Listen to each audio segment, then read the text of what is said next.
Hello, welcome back to the Villa View for another match preview. This time it's Stoke for Aston Villa. Villa Park beckons on Saturday. How are you feeling about this one, James? I'm looking forward to it. It's a home game. Dean Smith attacking football, positive mentality. So yeah, I'm looking forward to every game at Villa Park and away. We're doing well away, but Villa Park is special, isn't it? A big, fairly decent crowd, hopefully. Probably not much like the Leeds crowd before Christmas, but yeah, I'm looking forward to it. Massive crowd, massive occasion. I must say as well, we probably could have stayed at home and done this over Sky, but you know, nice Christmas tree in the background. It looks pretty, but do excuse any sniffing. It's bitterly cold. Any shivering and anything like that, do excuse it, but we'll try our best to plough through. Stoke, talk to me. What I mean, I know you've done a little bit of research, but what are you thinking about Stoke? They should be doing better, but then you have to put context into the occasion. They come down with a real toxic mentality that to shift some good players, Shaqiri, clearly one of them. They're getting better, 8 or so games unbeaten, so they're finding their feet, but I think it's a year of consolidation for them. They've come down, they found it hard to adapt. They're getting there. Gary Roberts, decent manager at this level. He'll probably look at Derby with one eye and think what could have been if he'd stayed there. But yeah, Stoke, they'll have more money to spend, bigger budget. So yeah, I think this season, I don't know, but tricky for Villa. Their away form seems decent. 8 games unbeaten, you can't ignore that. But we should be tearing them apart, to say the least. Yeah, I've done no research, so I've been too busy with proper work today to do anything. And last time I put some of the effort into some stats, it was apparently too boring and the deadest match preview we've done. So we're out here in freezing cold with coffees to warm us. So yeah, you've got to appreciate the effort. Sob stories all around for us, but yeah, I've literally put no effort into this one, so I'm going to need you to coast me through. Apparently their away form is outstanding. Our home form is very good, so it's probably a case of which one breaks, our home form or their away form. Yeah, they haven't lost since they played Blues, and I think that was away. That was them playing at St Andrews, and of course Blues are fairly alright this season. But Stoke, 8 games unbeaten, cannot ignore that. They've got a bit of momentum. It's just a case of, is Villa stronger? And Villa have got their own problems as well. We might be missing Jack Grealish, we don't really know. They have said he's out, but who knows? But you've got to, we've got our own problems. Stoke have got their own problems. It's a case of who's in the worst condition, who's got the better momentum. I think Villa do, really do. Yeah, talk about Jack Grealish very quickly. I mean, there's rumours last night on Twitter that it was 2 or 3 months that he was going to be out for. Then Dean Smith today said he'll miss Saturday and should be back at some point during the Christmas period. Then even to miss him for say 2 or 3 games is still going to be a blow for Villa. Well, even footballers can get misdiagnosed, and people that you can exaggerate, they can get things wrong. Hopefully not. That you'd think they'd have the best medical care, but some issues are hard to diagnose, so hard to see. If he has a shin injury, I believe it is. We don't know what it is. Shin splints, that's horrible, awful. But yeah, if he's fit to go, he's good to go. But I'd rather Villa don't risk him, because they don't need to. You can move Conor Hourihane up there. He's better as a playmaker. Is that what you do? Oh, definitely. 100% this game. If Grealish isn't fit, I'd put Hourihane up there and bring Whelan in, because that seems to be the right way to do it. And Callum O'Hare is raring to go. Take that position up second half. I think Villa have got a lot of match winners in this squad and a lot of talent they've yet to use, and Grealish deserves a bit of a rest. And if it has to come through injury, it has to come through injury. It's unfortunate, but there we go. My head sort of felt like that system of Whelan comes in and Hourihane comes forward is probably the wise choice, but my gut sort of feels like this is maybe the game for O'Hare to start. I wouldn't disagree. Either or, it's good. You get Glenn Whelan's been doing all right this season. I can't knock him for what he's done this season. And Conor Hourihane's Conor Hourihane. You put him on the pitch, set pieces are banged in, and you put him in a more attacking role. It's more natural for him. I think it fits the best. But I wouldn't be against O'Hare starting. Maybe it's come too soon. I think if you don't throw players directly into that starting lineup, you let them ease in. But can Villa afford to do that? I don't know, maybe. But yeah, I wouldn't be surprised to see him start. But come off the bench, I wouldn't be unhappy with that, certainly. I've been working on a little private project where I was looking through some of Villa's goals. I know I've talked to you about this already, and I don't know what this point is I'm trying to make, but there's a lot of variety in the goals we've scored. And I've only watched back the one sort of Dean Smith era and a couple before. You got like worldies like McGinn's, El Ghazi against Albion. Then you've got Hutton's wonder goal. Then you've got Jack Grealish popping up in the box for a diving header against Birmingham. You've got Tammy Abraham scores all kind of goals, penalties. Chester's got a couple. There is that variety in those options there that you don't just look at Villa now and go, Jonathan Codger will score 20 goals and that's pretty much it. There's a bit of everything now. Yeah, you're going to have Tammy Abraham he's on course for 20. He may have scored some goals he shouldn't have, and I think he made up for that in West Brom by missing a few sitters, unfortunately. But he's on course to score about 20 goals. You got goals coming in from everywhere. You got El Ghazi's got really on form, but Lassie needs to get back. I think he only scored for us under Bruce, when he was knackered and injured, so he'll bag a few. Goals coming from everywhere. Horan and McGinn are capable of it. So, and Whelan, of course. So we're getting goals from everywhere. Chester's got a few. He's up there, top scorers ish. So yeah, I'm really pleased with where we're getting the goals from. I think a fullback could, a left back could chip in with one like Hutton, maybe. I think that's the only letdown. That one, no left back. Got two already so far, Hutton though. Yeah, no, both been really good. Someone needs to step in and take the throne on those goals, man, because Tammy's really leading it, but someone's got to score a banger against Stoke, and it can't be anyone who's already done it.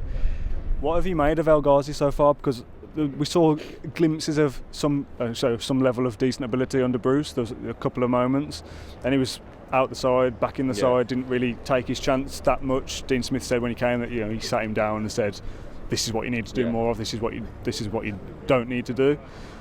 He almost looks like a bonus player we didn't expect to be getting anything out of, and now he's banged in a couple of goals and looks like not a world beater, but a very good player for this level. Yeah, I think Albert Adoma, who he's coming to replace, he's been really unlucky. He's been doing the same kind of things, but they haven't come off for him. Amar El Ghazi's really taking the ball and run with it though. Again, like you said, it's a bonus. We didn't expect this. I thought he's done. That's him done, because we haven't seen him under Dean Smith. He would just surely give him a chance.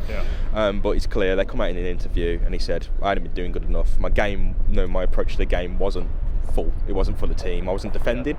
And we've seen a lot from him. I mean, there are weaknesses, but he's come in, he's stepped up the game, and he's bringing Villa with him. So he looks really good, and long may it carry on. That goal against West Brom was something special, and he's done the same thing twice. The first one took a deflection, and the second one he couldn't have hit it better. So he's got a nice goal against another game at home. I can't even remember who that was now. Bolton, maybe? I don't even know. I've seen it, but I can't remember who it was against. But it's another nice hit, sort of into the keeper's right hand side. Yeah, he's looked really good, and he's really impressed me. Again, I think I said it earlier this week. He's a player who's come in and he's become our new MVP. How many times have you seen a player really step up this season? John McGinn, especially. Tammy Abraham come in, and El Ghazi, and we were all raving a few weeks ago about Yannick Bolasie. So it's amazing just to see these people consistently step up. A new person, every month seems to become our player of the month. Let's talk about the back line a little bit then. We know that Neil Taylor is out through injury for this game. What is our back line looking about? And let's not talk about the goalkeeper. Yeah, it's ignore the goalkeeper. It's a foregone conclusion, and at this point we can't say anything about that because it's a topic off limits, isn't it? But back line, it's bad. The amount of shots Villa are facing, it should be a higher. They should be facing a ton of shots, and they're not. They're getting quite lucky actually, and I think that is down to the fact that they're constantly on their game, stepping up with the ball, keeping the ball away from the opponents. Is that luck though? In some cases it is, because some things really haven't come off for the opponents in the last few games, but then it is a case sometimes Villa are making their own luck, and when the opposition is getting a chance to bury Villa, they're not doing it, or someone's stepping up. In that Borough match a few weeks ago, Nyland, dare I mention the goalkeeper, he come up with a big save, and they cocked up once or twice, really, when Villa were struggling. Villa, the amount of times Villa are running back from a counter and there's no one in the box, everyone's wide. So Villa have gotten away with a few things. The defence is substandard, I'd have to say that. But it has to get better, and the attack is, Dean Smith's game plan is leading us forward. Positive football's winning the day for us. That can only go on so long that I'm scared. So I am scared that we are going to get creamed to our team. But we've played a lot of good teams and that hasn't happened. I only say we're going to get smashed by, and I don't want to say smashed because people are going to say I'm negative, by negative James. Negative James again, by a team, who are that? Ipswich, it's typical Villa, isn't it? Yeah, Paul Lambert as well. Jesus, but it won't happen. I'm confident that it won't happen. I think Villa are too good at this stage. They've got a lot of form, momentum's behind them.